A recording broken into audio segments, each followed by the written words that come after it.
রাজবাড়ীতে শুরু হয়েছে মুড়ি কাটা, আগামজাত পেঁয়াজ লাগানোর মৌসুম। প্রতি বছর সেপ্টেম্বরের শেষে কিংবা অক্টোবরের শুরুতে এই মুড়ি কাটা আবাদ শুরু হয়, কিন্তু চলতি বছরে কয়েক দফায় বৃষ্টি হওয়ায় কিছুটা দেরি হয়েছে। তবুও ভালো ফলনের আশা করছেন কৃষকেরা। শীতের শুরুতেই জমি প্রস্তুত এবং মুড়ি কাটা রোপণের কাজে ব্যস্ত সময় পার করছেন চাষিরা। আগামী 2 সপ্তাহের মধ্যে পুরো জেলার পেঁয়াজ লাগানো শেষ হবে বলে আশা করা হচ্ছে। জেলার বিভিন্ন উপজেলায় এখন মুড়ি কাটা পেঁয়াজ রোপণের প্রাণ চাঞ্চল্য দেখা যাচ্ছে।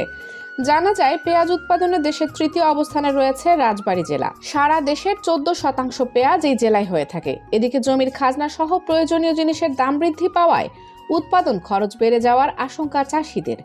এই পেঁয়াজ সাধারণত 90 দিনের মধ্যেই বাজারজাত করা যায়। কৃষকদের আশা, আগাম বাজারে পেঁয়াজ বিক্রি করে তারা ন্যায্য মূল্য পাবেন। এজন্যই এখন সকাল বিকাল মাঠে ব্যস্ত সময় পার করছেন তারা। মুড়ি কাটা পেঁয়াজ রোপণে রাজবাড়ীর কৃষি প্রাণগ্রামগুলো এখন কর্মব্যস্ত। যেন নতুন মৌসুম কৃষকদের জন্য এনেছে নতুন আশার বার্তা।